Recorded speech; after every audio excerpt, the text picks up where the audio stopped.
beautiful morning to our viewers. Welcome to another exciting edition of the Camnet TV Breakfast Show of today being the 30th of August 2022. I hope you are having a lovely and blessed morning. I am your host Miriam Kaimba, and of course in studio I will be joined later on by my colleague Zipporah Mshala, where we are going to be running you through of what we have lined up, some of the things that we have lined up for you this morning. For you, our viewers out there, I really know that you really want to, get interacting with us and see what we have in store for you. But this morning, we have a very good topic. Very interesting, I must say. The Ministry of Home Affairs will be commissioning the making our street cameras operational. What's your comment with regards to that? We know that for quite some time, Lusaka and other parts of the country, there have been high crime rates. But now the Ministry of Home Affairs want to put up these street lights in order to not only curb overspeeding, but also capture all those criminal activities so that it can also be easy for them to trace. In case the police are looking for a suspect, it won't be difficult for them to trace those people. We have found ourselves in different kind of scenarios where they're not able to trace certain people, especially talking about the recent young lady Pamela, who was recently adopted. Anyway, the police are still investigating on that case. But anyway, must say that this is a very good move. I don't know what you think with the Ministry of Home Affairs, coming up with these street cameras, so that they can be able, to curb these, crimes, activities that are happening in our cities. But anyway, before we jump direct into that discussion, that topic, and we get interacting with you, our viewer out there, we will go direct into our health corner and listen and see what the doctors have for us. But at 7:35, we will be opening our phone line so that we can be able to get interacted and see your comments with regards to our topic of discussion this morning. Let's get to hear what the doctors have for us on the health corner.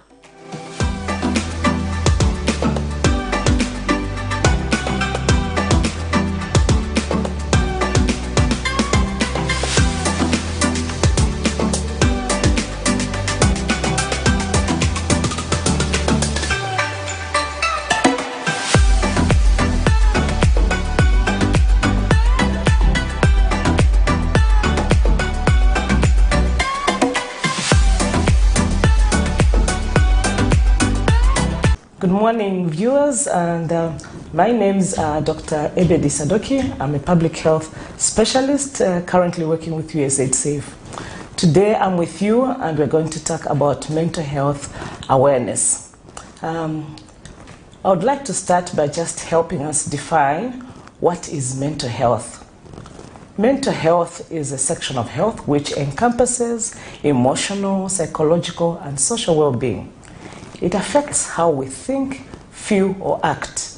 It helps us determine how we handle stress at every stage in our lives, and also how we also relate to others and the decisions we make.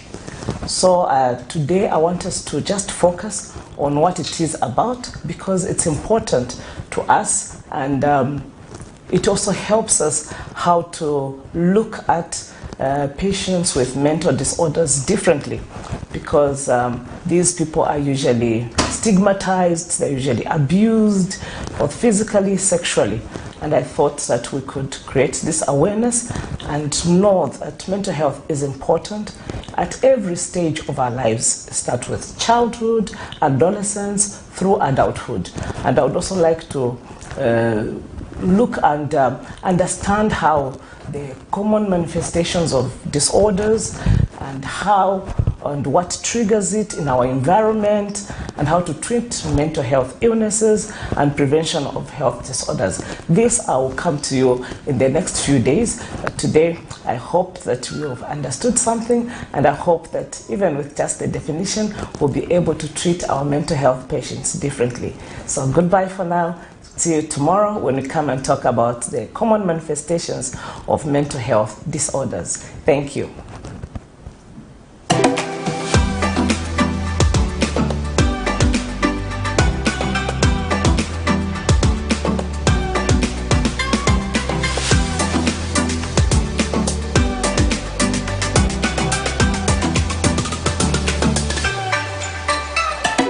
Organization or an individual with a dream to register your presence in Zambia and around the world.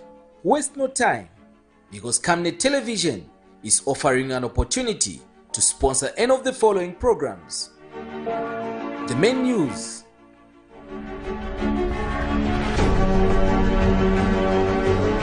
national matters,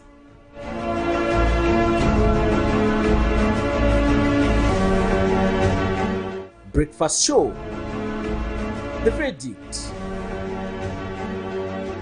partnership of greatness, economic briefcase, business and sports news. For more details, call the following numbers.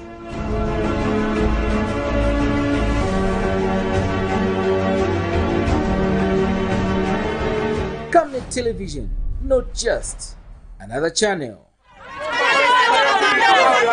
For immediate coverage of any breaking or latest news in Zambia and around the world on Camnet Television, call the numbers on your screen.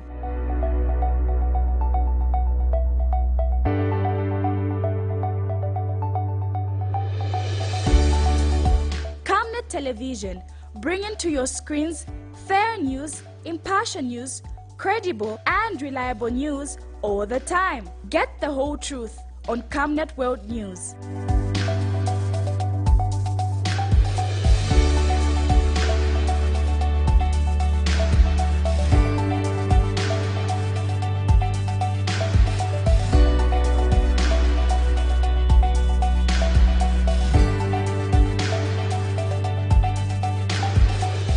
Camnet Television, not just another channel.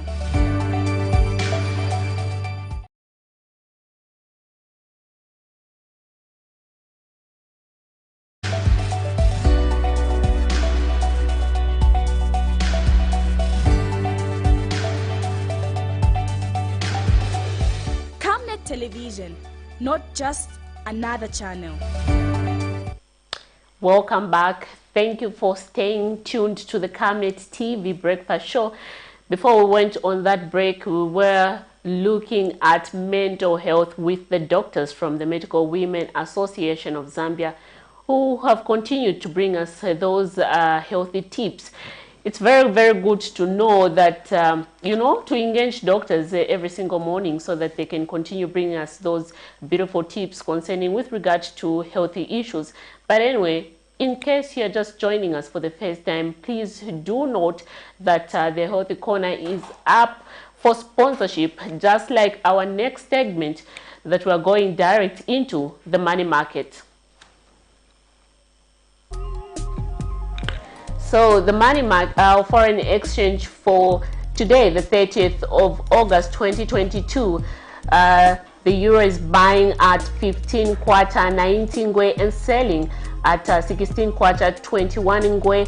The British pound is buying at 18 kwacha 61 ngwe and selling at 18 kwacha 98 ngwe. The US dollar is buying at 15 kwacha 89 ngwe and selling at 16 kwacha 21 ngwe. The South African rand is buying at 0 kwacha 94 ngwe and selling at 0 kwacha 96 ngwe. That's our foreign exchange for today, the 30th of August 2022. We have continued to see that I know a lot of people, their interest and focus is much on the US dollar and the selling and the buying part, and also the South African rand. We should not forget that South Africa being near, close to us as a country, we continue to, to engage in different business and trade with them.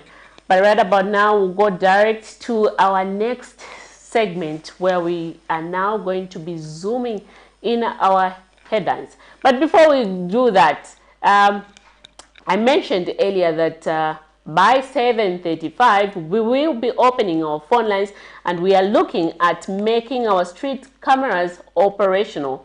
The Ministry of Home Affairs today, this morning at 8, is expected to commission this thing.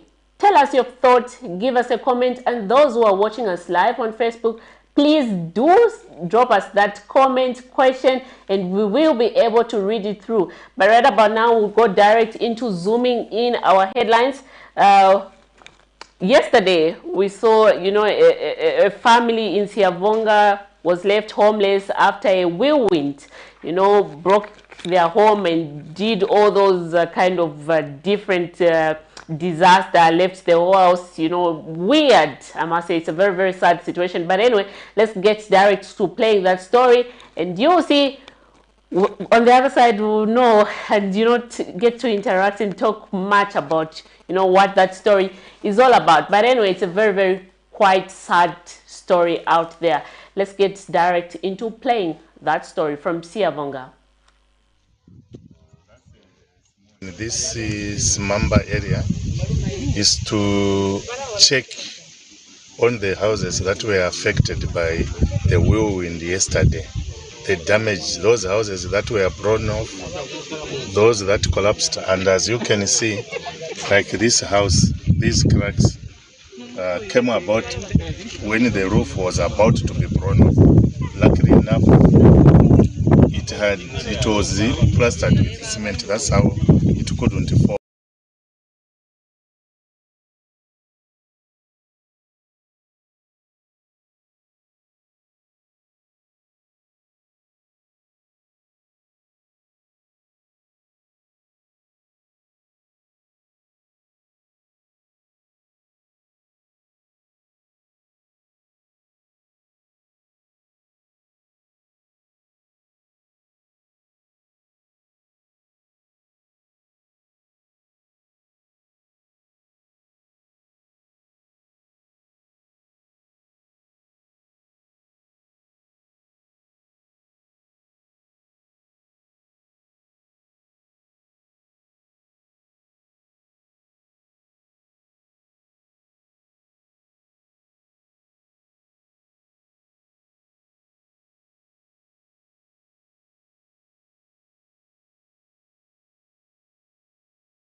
So welcome back. We apologize for that short glitch that we had right there. And just now, moving on, we're looking at another story from Mafinga district, where it is alleged that there are some assassins who have been hired to actually kill people. And the latest people who are suspected to be practicing witchcraft.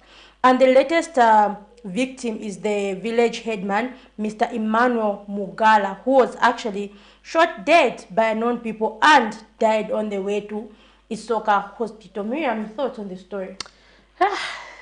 Zippo, I just don't know. You know, I thought assassins are just things from movies. Yes, exactly. My thought as well. You can actually hire someone to kill someone, like here in Zambia and in a village. Where is the spirit of Ubuntu that we have as Africans? You know, for a long time as African, we'll always live united. It's not like in movies where we see, you know, you hire someone, you go and kill this person. We only see these things in movies. Coming to see this in reality, it's a very, very sad thing. Maybe it's an employment level. People are willing to shoot someone. I think people shouldn't go down on such levels and just, you know, ending someone's life. This is barbaric. This is uncalled for. And people, I don't know if it's just me, Miriam, but my own understanding, people think that when you kill someone who is the witch, then that witchcraft ends. That witchcraft is spiritual. It doesn't die. And here in Africa, we've heard of cases where people inherit witchcraft. So, and you know, rather than pray for the person, why kill them? It's better you pray for them. Because and you know, Zipporah, sometimes people would be claiming that, okay, this person is a witch or stuff like that. But in actual fact, these people are not even witches or stuff like that. They're not wizards. Of course, there's no evidence. But why go ahead and kill them?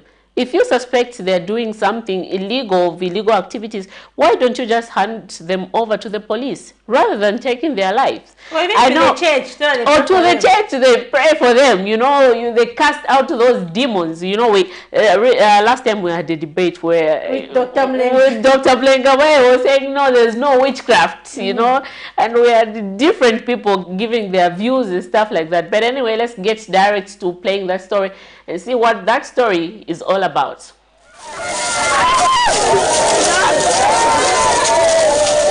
A gloomy mood, heavy presence of police, fear characterized the people of Mafinga district Sunday, who came in numbers to bid farewell to their village headman, Emmanuel Mugala, who was shot dead by unknown people. According to the family, Mr. Mugara, 64, met his fate on the 24th of August, 2022, around 18 hours when he was shot by suspected assassins, locally known as Jambas, who have been terrorizing this part of the country and have killed about 6 people in a space of 2 months. Mr. Mugala has been described as a hard-working leader whose gap will be filled by his family and friends. To other people, but he was not bad to us as a family. And we have lost him, and a very big gap has been created. Why? The works that he has been doing will be undone in short time to come. And the area councillor has called for tightened security in the area. To me and the entire village and the entire chiefdom, we have incurred a great loss. We don't know whether this gap will ever be filled, because we don't know whoever will try to fill it if it will be the same as that one.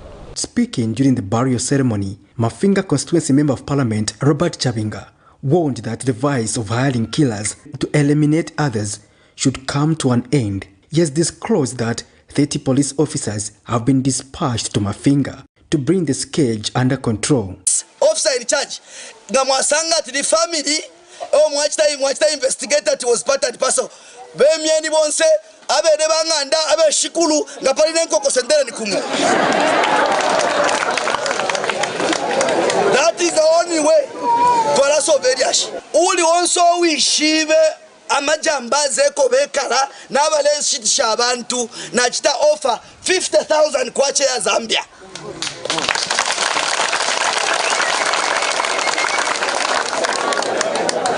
Umuntu yo kwete information muye fezi quite the way brulu benwawe mwalamu na officer kuye fe officer wa police officer in charge quite fe mutende nga mwalanda bakanje bo uwapera information I'll give 50,000 kwa chia Zambia ndefu aya mafinga mubyo mutende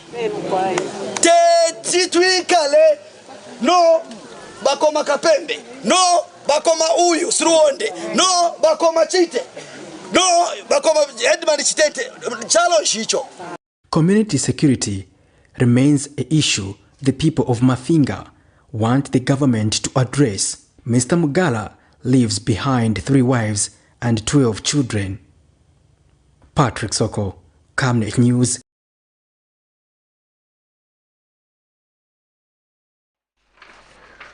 Whew. Quite sad story there, all the way from Mafinga district, where a headman, Mr. Mugala, was shot dead on suspicion that he was practicing witchcraft. A very, very sad situation. Earlier on, Zipporah, before we went direct in playing that clip, we were talking about, people taking the law in their own hands and saying, why should you just, hire people to kill someone on suspicion that you think they're practicing something illegal? Where's the spirit of Ubuntu? And the sad thing, hearing the story is that the late leaves 3 wives, 3 wives. Wow. And I wonder how many children from those 3 wives. But then Miriam, if you remember, last month there was a case from Chikankata district where this video was circulating on Facebook. There were about 6 people who were carrying a coffin. And those people were staggering backwards, forward, to the sides. Then finally they entered someone's house saying, this person is the one who's killed, so and so who's died. And so, when I saw that thing, I was hoping that maybe they'll catch them. But then I was just saddened when I saw it with the police commissioner from Southern Province 2 weeks ago saying that person was actually burned to death. The person whose house they entered. Some things look like it's just a joke and all that, but it was actually burned to death. But then the good part is about 4 people were arrested in connection. But then that person was actually burned. And when I saw it, I thought maybe it would be sorted. But then you see how serious these things are. And we don't take them serious. And we don't take them serious. And this is a high time that if police officers, here receive such complaints, they should go on the ground, take quick action, because at the end of the day, we're going to lose a life. Like in the case that you're saying, a life was lost, something that we would have prevented. Very sad indeed. It's really sad. Very sad indeed. Very sad. Yeah, and moving on, we have another story from the National Union of Public and Private Educators of Zambia, NUPES, who are actually appealing to the current administration to consider paying teachers that were employed in the previous administration on payroll, those who've not yet been placed on payroll, stating that there are about 300 teachers. And so this was Mr. Nelson Mwale, who's the Secretary General of NUPES, just saying this because we saw some excitement on Facebook, Miriam, last week, where many teachers were saying, I've gotten my salary, I've never been stepped in a class among these newly recruited teachers. So now the concern is, if people who've never been stepped in a class are getting paid, what about those who have not yet been placed on payroll? So let's just take a look at that story and join us on the other side. We are so grateful and want to applaud the new Dawn government for, paying our new teachers their salaries, even when others have not actually started work. And so we are so grateful that government has honored, whatever promises were made to do with the education sector. That includes even free education. And now we are looking at the 17,000, employment of our teachers. And we are looking forward that even the 13,000 that were employed will be paid in the next month. I think this is a gesture that must be appreciated. Having said this, I want also to call upon the government to consider including those 3,000 plus that were employed during the PF government but have not been put on payroll to be considered, because a number of them have really suffered, and for them to see their friends that have recently been employed and having been put on payroll, I think it must be very encouraging to them. And so we are saying, let them not despair. Very soon we are not going to rest even as unions to ensure that government puts them on payroll, because a number of them have been actually working but not put on payroll. Quite interesting views out there from the no-pays. You know, Zippo, your comment. I know a lot of people would boast of saying, no, I received my payment. The recent recruited, teachers who say, I received my payment, my first salary, from the government without even stepping in a class and, teaching these people. But those who were employed by the previous administration, which is the Patriotic Front Party, have not yet, and they are working, have not yet started receiving their salaries. So what is the issue? What can be the problem, Zipporah? Is it how we handle certain things, saying, okay, because this was done by the previous administration, when we step in, we shouldn't, concentrate, put our focus on that? I think that there's a lot of irregularity, or maybe let me say discrepancy, whereby, for example, we saw those health workers who were recruited, the names came out in the newspaper, but they thought you're not in the database. So I think there's a lot of disorganization, and that's why people have been calling actually for an audit of these institutions to make sure that only qualified and competent people are there, not because someone is related to this person. But here's the thing: if you are employed, and then the next thing you're not put on payroll, how is it fair? That also reminds me of another issue, like for example the bursary issues. So is it last week when I saw students from UNZA who are saying, no, we've gone to prostitution because we can't eat meals, you promised us to give us our bursaries, where is the money? I think that's the last thing that people should think about. Anyway, I'm sure that to be a topic for another day, but anyway, it's the same issue. Exactly. Anyway, moving on, we have gone into our next segment where I've been joined by Dr. Teddy Mulenga, who's actually also a member of the Tobacco Free Association of Zambia, TOFAZA. And so just now going to be talking about tobacco regulation in Zambia, among other issues. We have seen a lot of talk on alcohol of recent, but what about tobacco? It is equally harmful. So tobacco actually accounts for about 7,000 deaths per year, according to the World Health Organization. That's 7,000 deaths in Zambia. So this is as a result of cancerous diseases and many other similar complications. People have got throat cancer, mouth cancer, and all those things just arising from tobacco. So we have the doctor here to just help us discuss this topic. Good morning, Doc. Morning, Zipporah. Good morning, Doc. It's good to have you on set again. I feel so nice to be back on not just another channel. Exactly. And to our viewers out there, please stay engaged in the conversation. Note that our phone lines are working. I've seen that many people have not been calling, maybe because our phone lines have not been working for some weeks, but beginning yesterday, actually, our phone lines are working. So you can call on the numbers that are scrolling on your screen and give a contribution to the topic, as well as leave us a message on Facebook. And so, Doc, maybe just to begin with, really, what are some of the negative effects of tobacco? Maybe positive, negative. Why do people smoke? Okay, what are the negative effects of tobacco? Well, in the first place, tobacco is a toxin. It's a toxin that, I mean, we don't doubt. Everybody knows that. And humans are the only animals that consciously can take in some toxin. If you see animals, when they are grazing, or even a dog, they never take anything which they are not so sure about. But humans can be sure that this is dangerous, and they still take it. They should take it. So we are. Is it because of addiction? What causes? No, it's before addiction. It's just for fun, isn't it? I mean, there is no food benefit in tobacco. So it starts like having fun. After that, you get addicted because there's nicotine, which is highly addictive in tobacco. And of course, then after that, you get problems. I mean, starting from the head, you can have strokes, okay? Coming to the heart, you can have heart failure, heart attacks.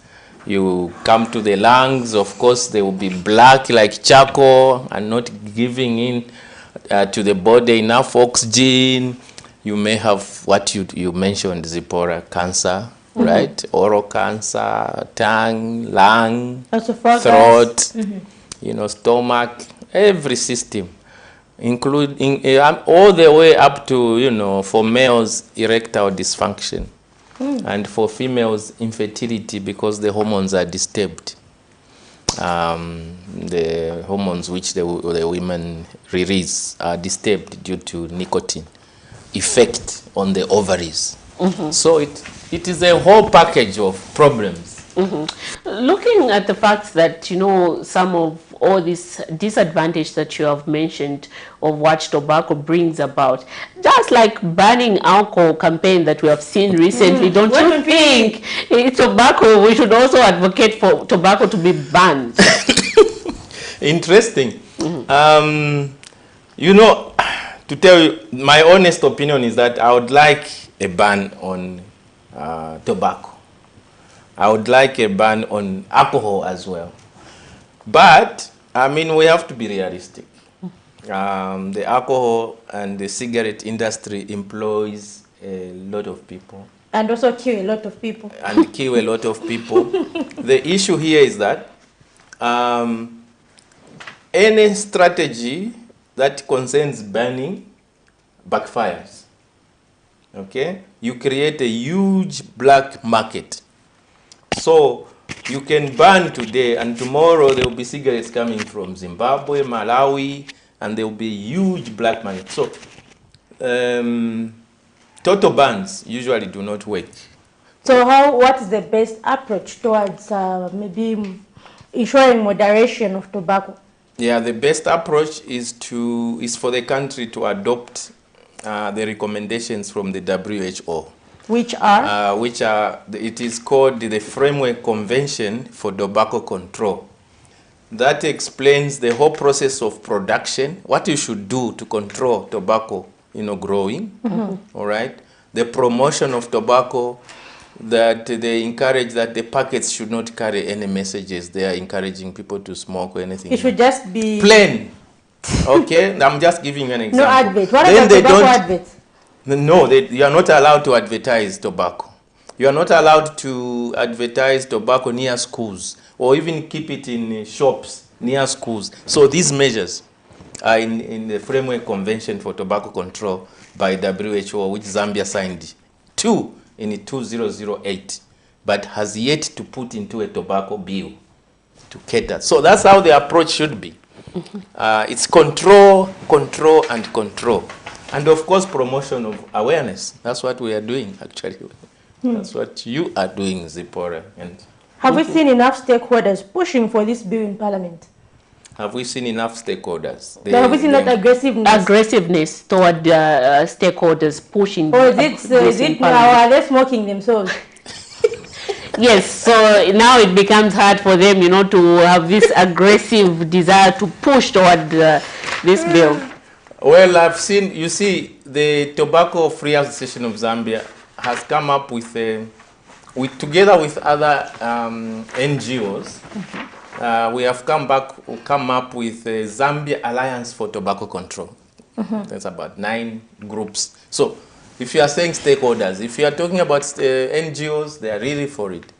Now, Minister of Health is the one which came up with the Tobacco Control Bill. That's 2010, right? Minister of Health also, under Masebo, that time under Mwanawasa, is the one which passed the law in 2008 against public smoking. But so, you see people smoking. Yes, implementation. That's why we are saying we should have a bill in place, because the bill enforces implementation. When you have no bill, it's very difficult to implement some of this. There's no support basis. Yeah, so the bill, now the stakeholders, then there are there's cabinet, okay? So the Ministry of Health is a stakeholder. I've explained their role. They have already made the bill. It has to be passed by cabinet to be brought to parliament. So those are the stakeholders, parliamentarians and the cabinet. But people, for example, to father, are you maybe trying to advocate for them to actually push this bill forward? Yes. We've been fighting hard, very, very hard to make sure that the tobacco control bill is passed. We actually last year we met all the ministries, permanent secretaries, trying to sell the idea of moving forward with the Framework Convention on Tobacco Control instigated by WHO. A lot of countries have adopted it in Africa, Kenya, Nigeria. Namibia, Botswana. So we are just the ones remaining. As Zambia?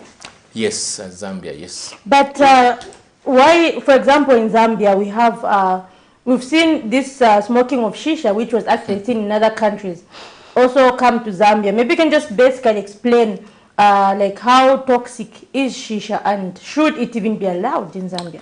And anyway, just to add on what Zipporah has said, you know, a lot of young people, especially when you go to these clubs, they're given this liberty to go ahead and smoke, despite knowing that this is very, very dangerous to their health. Wait, now you were talking about banning, right? Because it has just started. Okay, it's an element within tobacco consumption that you can ban without any repercussions, because most of the countries surrounding us are also just, going into it. Now, it's unfortunate that this thing has been brought. These machines, shisha machines, are coming from abroad, mostly India and Arabic countries.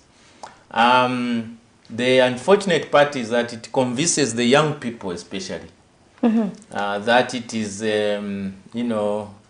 an up thing, when you are doing shisha, it means you have arrived, So they think that they are all that because they are doing shisha. But the truth is, shisha, just 1 hour of shisha smoking is equivalent to consumption of 100 cigarettes at once. They don't know that. They don't know that they're taking in too much. Interesting. 100 cigarettes, 1 hour of shisha. And so you take in a lot of nicotine.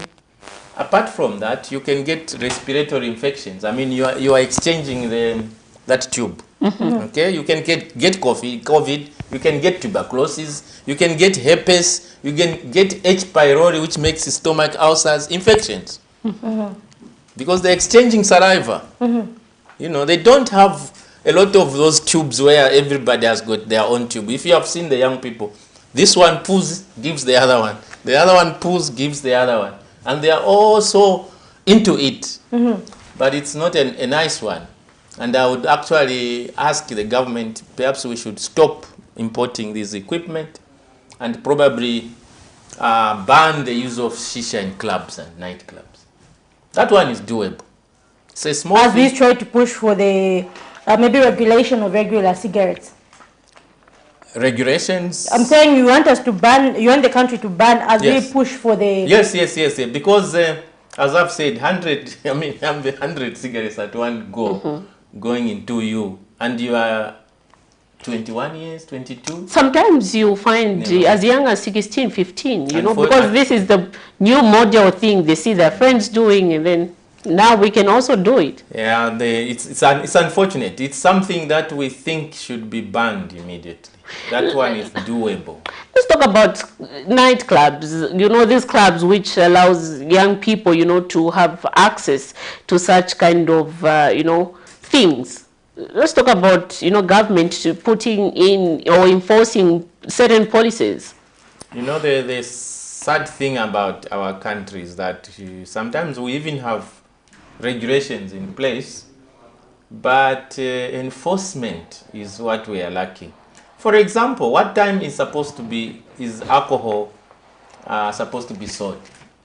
I mean, they said 10 hours, right? But you find as early as 7 a.m. There's no one to actually monitor and see what's happening. And even at 6 hours, you find someone is already drunk. Yeah, so regulation is our problem. And then now you question the productivity now. No, it's not there. It's not there. As they say, there is no. Perhaps the way Sito are walking to some part of the country, advocating for shisha to be banned. Exactly. Like Dr. Brian Yes. Getting all those lone protests, walking long distance to advocate for this to be banned. You hear about us. We have some things in place. Some time back, we even thought of a walk before Dr. Satrampad made his. We had been thinking of a walk from Kawe to Lusaka to create awareness around the tobacco, necessity to pass the tobacco bill and enforce the regulations surrounding tobacco consumption in Zambia. And I think we are planning a symposium at Mulungushi International Conference where the government gets to be invited, plus NGOs and others, where we shall discuss these things. So we have a few things in stock. Any plans, you know, to go in the street of Lusaka and just, you know, sensitize young people on the dangers of, you know, these things, especially shisha?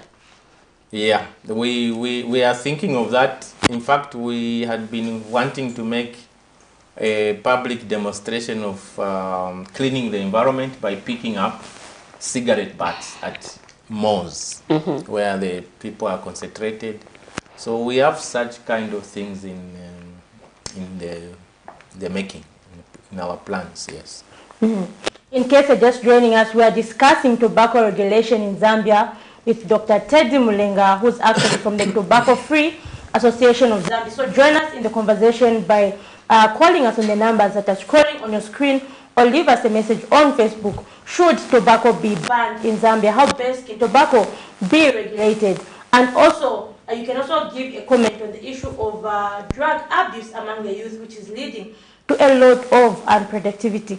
And Doc, speaking of drugs, what do you think makes these drugs easily available to people in the community? Youths, what are we lacking as a country?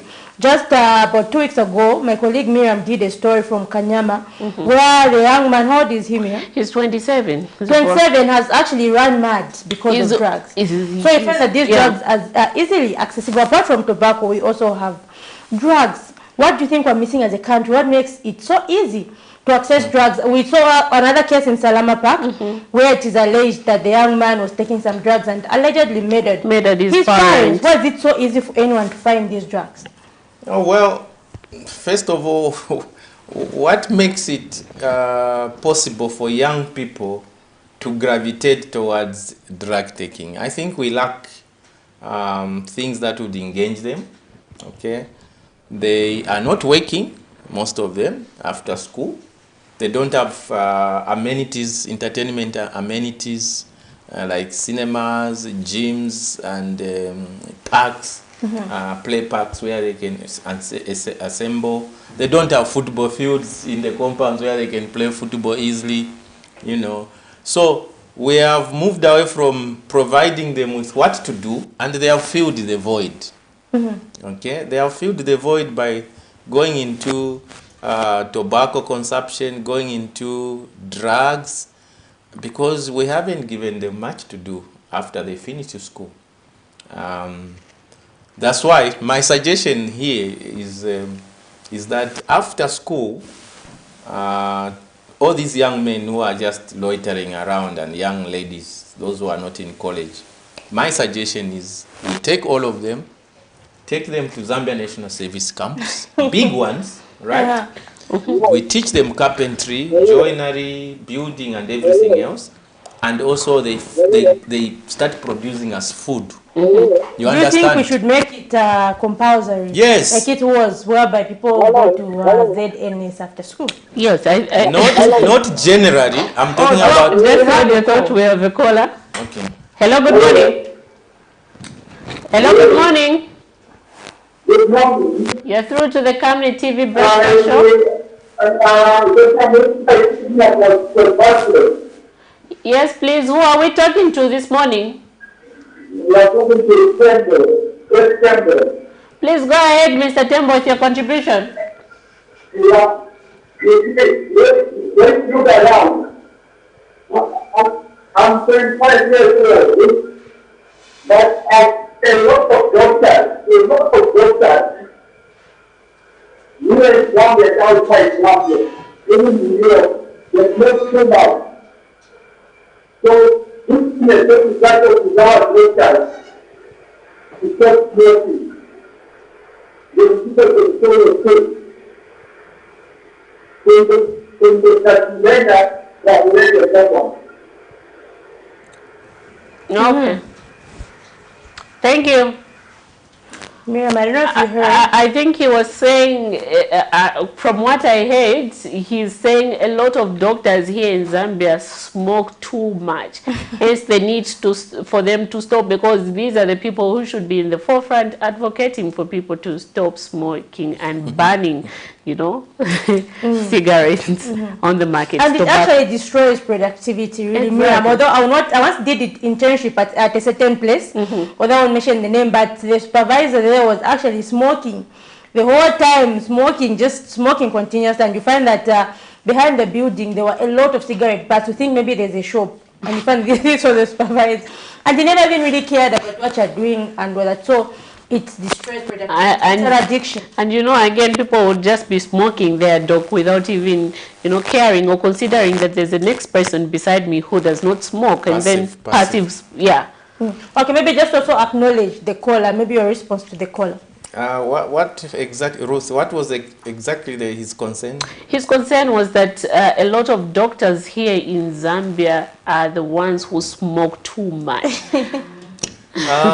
Should we allow doctors to smoke? No, there's no allowing or not allowing. Doctors are just part of society, you know. If you have a messed up society, every profession will have rogues in it, okay? Because the whole society is gone crazy on these things. So even in medicine, you are going to find a section of doctors also. They are part of society, right? What is prevailing in society will invariably prevail even among them. So you find even alcoholism is among health workers as well. You know, sometimes they say even suicide among health workers, including doctors. So that's a prevailing situation in the country. And maybe just before the caller, we were talking about drugs. Like where have we gone wrong as a country? Was it easy for a 15-year-old to actually access drugs? What do we need to do? Well, I have told you, my suggestion is it's very difficult to control the sources of drugs, because most of these things come in,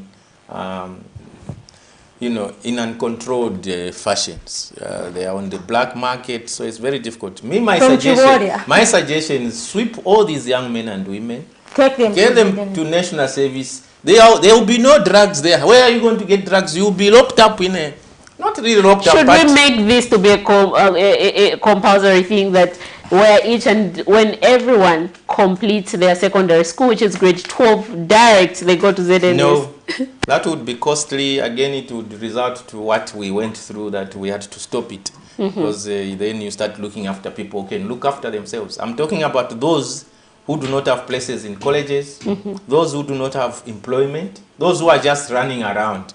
These are the chaps who are going into drugs and alcoholism. Mop them up. All these cowboys at Intercity.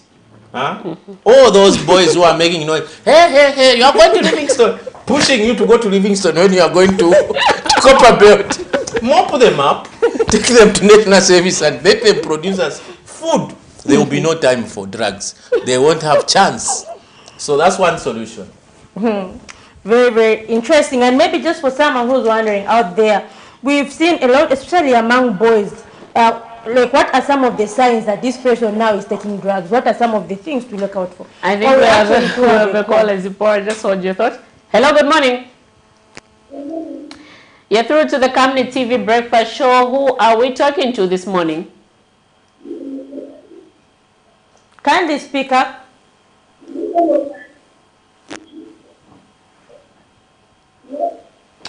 We can barely get you. Kindly speak up. Okay, please, you have to call us back. Please make sure that when you're calling us, you reduce the volume on your TV set. And those watching us live on Facebook, please drop us a comment and we'll be able to read your messages and your questions live on Facebook. Yes, and Doc, like I was saying, like, what are some of the signs to look out for? Because, okay, for example, growing up, we used to have friends, we suspect that maybe this person is taking drugs, but what are some of the things that you as a doctor can say this person is taking drugs? What signs? The first thing you notice for people who are on drugs or overusing alcohol is unkemptness. They are very rough looking, okay? They don't take a bath. They don't have time to bath or wash their clothes. Number two, they're extremely aggressive. So you see aggression over nothing among the friends and towards their family members. Number 3, they will start engaging themselves in stealing items. In the house. In the house. Before they start stealing in the compound, they will first sort out the house. To my TVs, to my these decoders will be disappearing and all those and all that. You know. We do have a caller, Doc. Hello, good morning. Yes, you're through to the breakfast show. Can you tell us your name, where you're calling us from, and the contribution?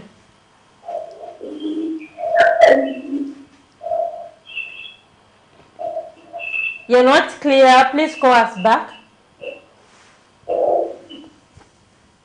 Okay, just to our callers out there, when you call us, make sure you're in a place where there's good network and not your TV set is not on, and just that, so that we can actually have good reception here. You can continue, Doc. Yeah, so they start stealing the house items. They start disappearing one by one. Find the TV's gone. The next after they are done with homes where they stay, now they go now to neighbors' houses and they start stealing from there. So the other thing is they are in and out from police cells. Yeah, over this either assault or stealing, you know. But most of this, Doc, I can attest. For example, growing up, most people do not even do it because they want to know what it feels like. Most of them is due to peer pressure. They want to look cool among their friends. Do you feel maybe there should be some sensitization programs in schools against drug abuse? Yes, very much so. I mean, everything, alcohol, cigarette, I mean, tobacco use, drug, early pregnancy, prevention of STIs, STD. All these must be packaged in the schools. The earlier you tell them about the problems they may face from peer pressure and society, the more you are likely to win the battle. If you leave it until they are 18 years, it's mostly too late. I understand that we do have such programs in secondary school, but don't you think it's necessary that we introduce such learnings or thoughts or education in the curriculum? In the curriculum, as young, when the pupils are still as young as maybe grade 1, grade 2. When they are fresh, yes. Yeah, when they are fresh, so that they grow up knowing. Yeah, no, Ruth, I hear that the Ministry of Education is introducing a new curriculum. And I hope such views will be taken into account, that we should start early.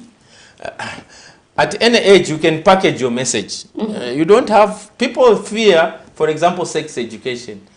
At age 10, there is a package for such kind of age, you know. And for 16-year-olds, you can actually package. So drug use, prevention of disease, and all that, you can package them in a receptive manner according to the age you are dealing with. So people must not be afraid that we're exposing our children to this kind of information. You package it that's what they find in society. If you don't teach them, society will teach them. The society will mess them up. Especially when you know they get a bit older and then they have now access to these smartphones. So it's easy for them to Google and see on Facebook.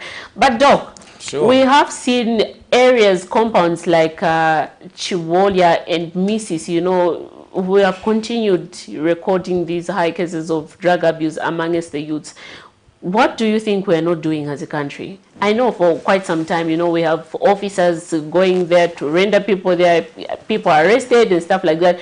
But we have continued seeing an increase numbers of such vice cases. But anyway, before you respond to that question, we have a caller. Hello, good morning. Hello, good morning. You're through to the Camnet TV Breakfast Show. Who are we talking to this morning? I'm Auntie Rose. Auntie Rose, it's good to have you on the show. Please go ahead with your contribution. I wanted to ask I had a case with one of my boys who has been smoking. Is it cannabis or tobacco or daga? I don't know what you call it. And through prayers, it's like he has given it up. So I really don't know whether it can recur, and I don't know how I can help him through the healing process. Yeah, okay. Just stay on the line. Maybe we can have the doctor respond to you, Dr. Mlenga. Well, she's asking, can it recur? Yes, it can recur.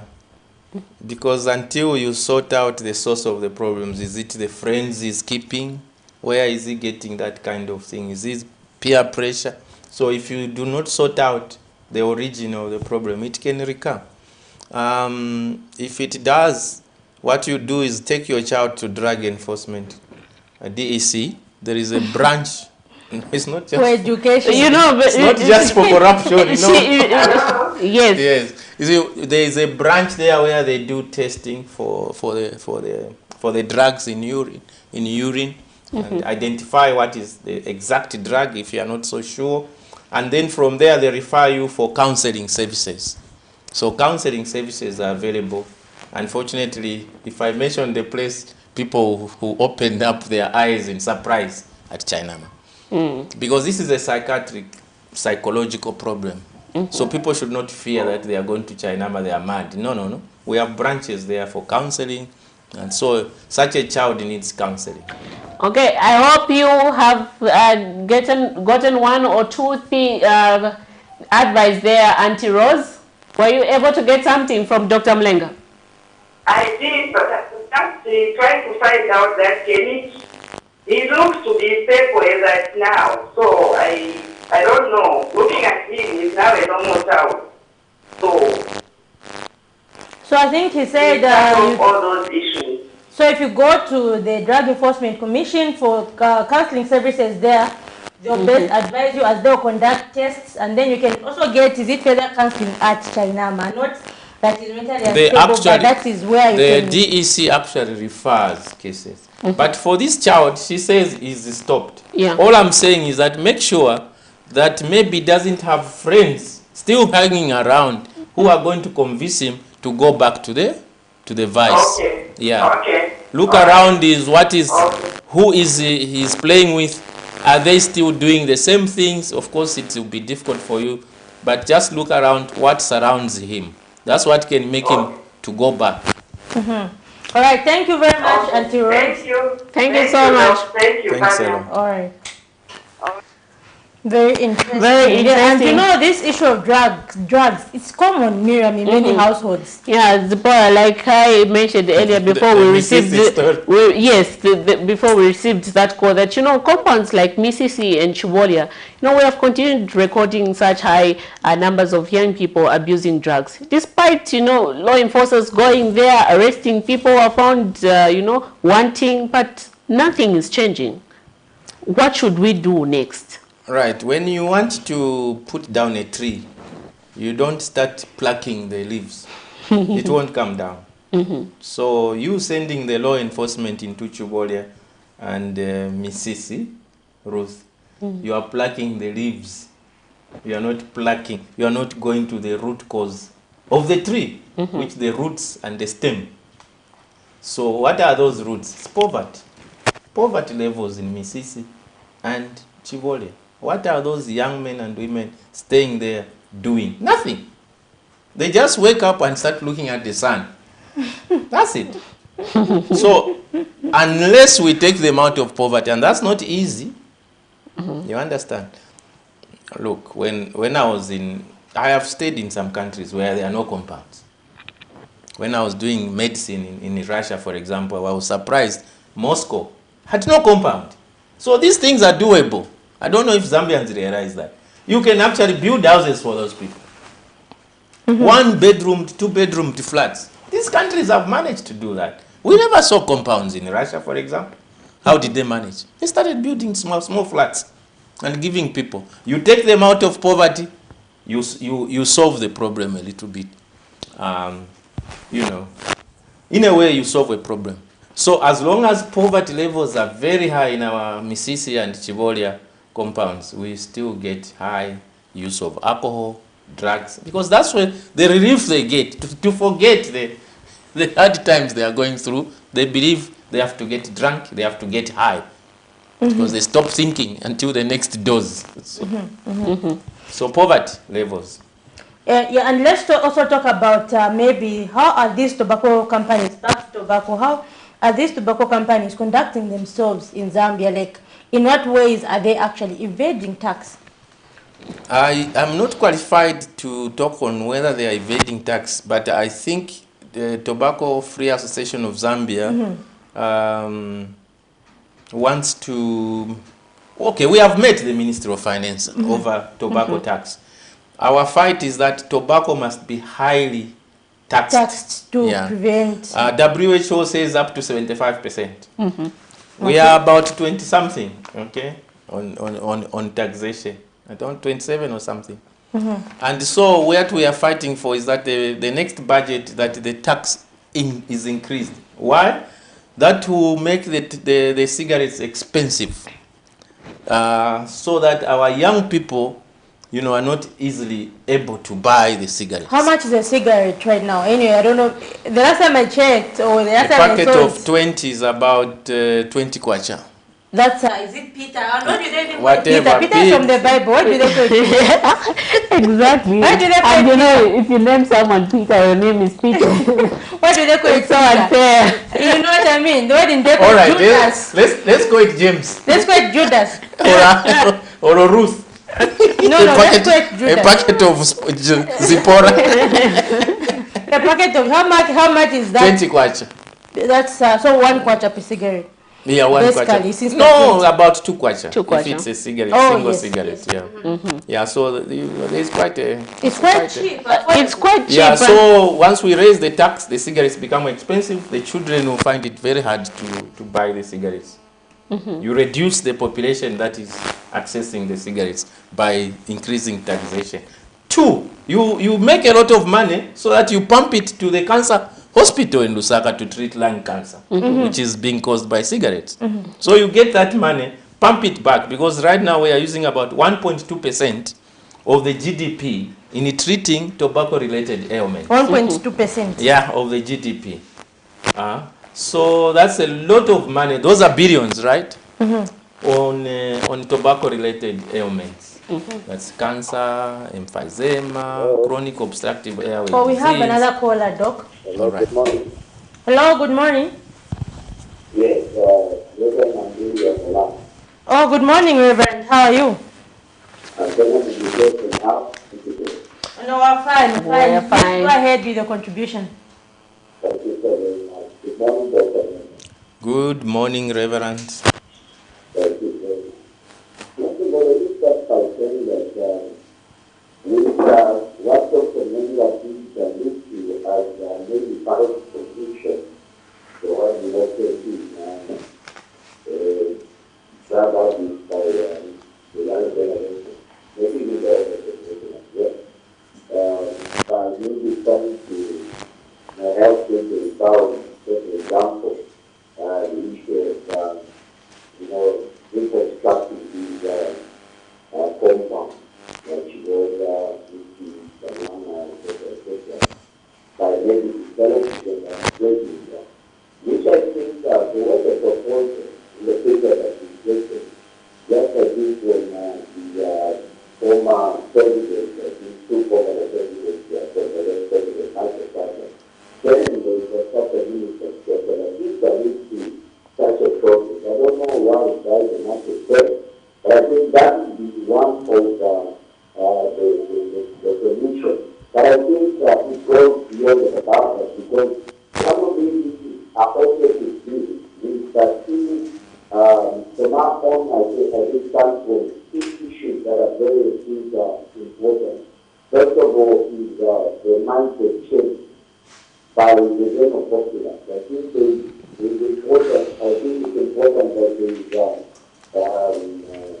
civic education that should go beyond that, these rhetoric that we see, adverts and the media and so on and so forth. I think there is need for, sensitization that goes right to the grassroots, to the masses, to their community, to help them appreciate, the importance of staying away from absence of that people. Okay, the other one is the issue also of enforcing the law.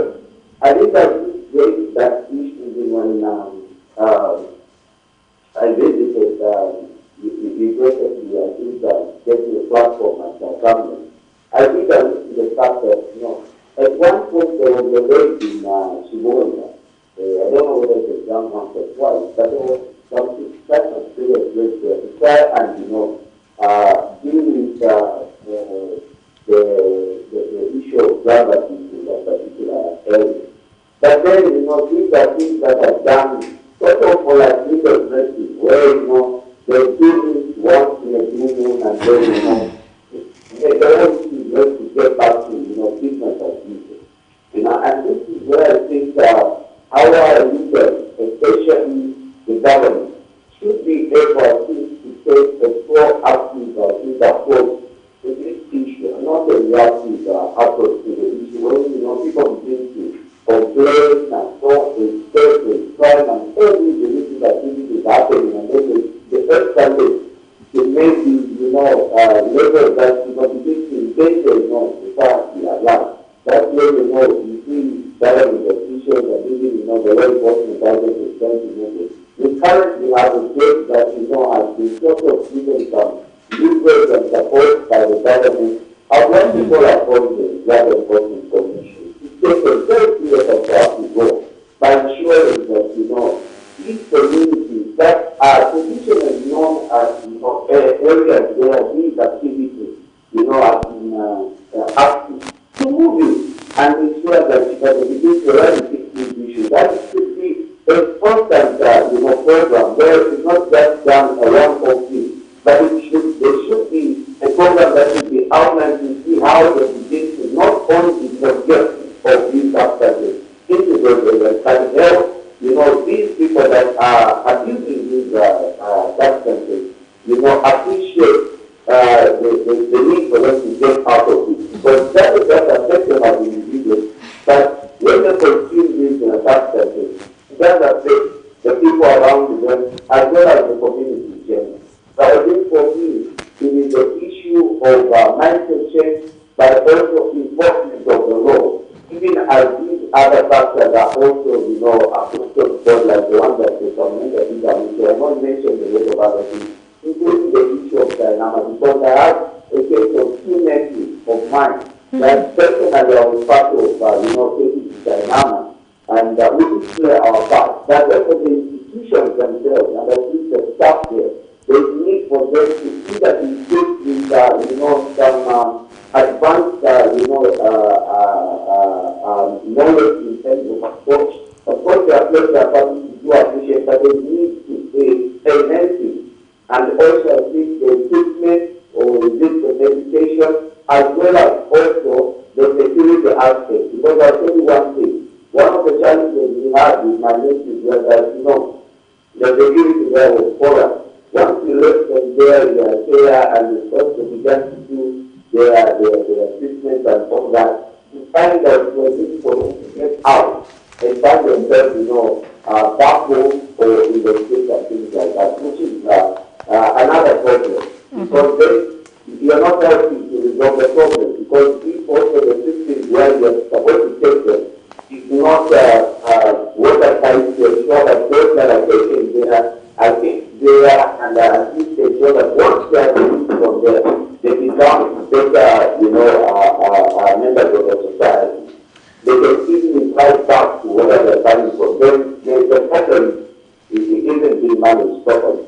I think there's a lot more that the pandemic has ended by taking up those. We have to cut you short, Rev. Appreciating the opportunity to do. Thank you so much. Thank you so much. Quite interesting views out there. I remember it, Doc Mulenga, there's a story that Zipporah was saying that I did from Kanyama compound, where this 27-year-old man was taken to Chainama quite all right. But after being left there, he found his way back home. Yeah. So in terms of security and stuff like that, with what the Rev there mentioned. Yeah, fortunately, I don't know how many people have heard that the government is building a rehabilitation, drug rehabilitation center away from Chainama, because Chainama is the main issue there. is psychiatric diseases. So it was giving a bit of a problem to take people there. Exactly. So with the new center, it will have specialists in rehabilitation, therapies and other things. Somewhere very, very nice. So I think we shall have a positive vibe towards rehabilitation once the center is built. Doc, talking about mindset, just like our previous caller said, you know, we have seen parents, especially in these compounds. I keep referring to compounds because this is where we see most of, you know, such kind of things being done, such kind of vices being done. We have seen, you know, they'll send the child as early as 5 years, maybe 6 years, go and buy cigarettes at that nearby shop. You know, building, why should we have such kind of things? Don't you think there's need to put up a certain law, a policy that if a person is found sending a child who is 5 years to go and buy cigarettes, he's arrested? Exactly. I agree. Because what message are you sending to the young child? Because they'll think it's normal. I totally agree with you. There should be some form of punishment to adults encouraging children, even sending to buy beer. Same thing. And underage. Because we find that, for example, when I was in grade 7, I had classmates who were drinking, and they were actually sent by their parents. Exactly. As early as grade 7, we had people in my class, we knew that this person drinks, but they were probably 11 years, 12 years. And you know, so they learned from somewhere. Like from somewhere, exactly. My friends used to do this when they are, we were about 10 years, 9 years. When the parents send them to buy Mosi, they buy, all right, they open on the way, drink, half put water in some of the bottles. Is it their parents? That is puttable. You can put it back. Yes. And when the parents are drinking, they make sure the ones which are fake are below, and the ones which are true, so that when they get so now, by the time the parents are drunk, they won't notice that they are drinking half water. And you know, I do remember actually. There's a time, I think I was 5 years, when I visited one of my friends' houses. You know those things when you're playing? And the father was actually a real drunkard. And I was actually offered that instead of water. But then I was like... Imagine you're I knew that this thing is bad just from the way it smelled. I was like, Imagine so if you I can think have that such would parents. actually be it would go a long way to change people's mindset, which the Reverend was talking about. And the other thing, which was it that these things are more pronounced in urban areas? Do you think people in the village abuse drugs? Why is it more pronounced here in urban areas? Yeah, that one is a very interesting thing. In my village, when I was growing up to 15 years, I think we had only one person. Where did you find the drugs? No, chamba. Chamba is available in the village. Yes, they grow it. That we had only one person, and he got mad from over smoking. So only one person. But if you go to areas like Kabulonga, these upmarket places, you find these rich children. They are doing drugs actually. I think it's influence. Even at schools, universities, all these things are there. So it's not only Misisi, but even in Olympia Park, Kabulonga, you find these rich kids with cars. Maybe the problem is with the music that we're exposing our children to. Everything. If you look at the music and mirror, how they're utilizing social media. They actually promote weed and all these things in this music. You know, you will find the music done from, you know, the Kopala guys saying, Uturiwa Pondo, we'll shoot you with a gun. What message are you trying to send across to the young kids? They are growing up differently, right? When we were growing up, we would gather in the evening and just around fire and listen to the stories from our parents. Perhaps you should go back to that. Utushimi, all right? I wish I had recorded those things. They were really brilliant. Our friends now, they don't gather. They gather in front of a smartphone, uploading pornography, uploading all sorts of useless stuff. So the influence of social media is doing us harm. Hence we see a lot of drug use as well. Exposure to nonsense that we are seeing. Western influence. It's a problem. So, like, maybe, for example, anyway, I don't know really. Miriam, we had the Ministry of Religious Affairs. Now we don't have a Ministry of Religious Affairs. Should we bring her for back? spiritual guidance, eh? Exactly. Don't you think we need to guidance to bring back such a ministry so that they can guide this nation, especially on the You know how people should move in a Christian way. In a Christian nation. Yeah. And maybe even as we go towards the conclusion, how best can we even prevent? What advice can you give to our children to make sure that they don't even engage in drug abuse in the first place? Let's start early. Once they are old, it's too late. Like Ruth was saying, let's start very early in school, teaching them. What about in the home?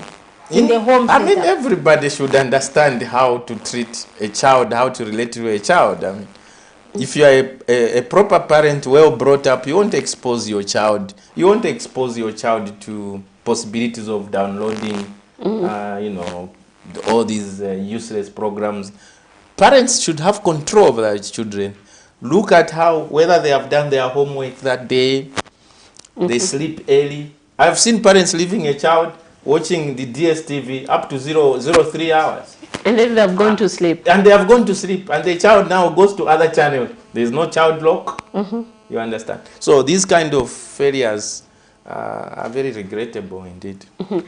Doc, your concluding remarks to the parents out there and government as well in terms of putting up strong policies and seeing to it that we address these issues that we continue to face as a country. My closing remark is just a request to the powers that be that please let us work on the tobacco control bill as quickly as possible.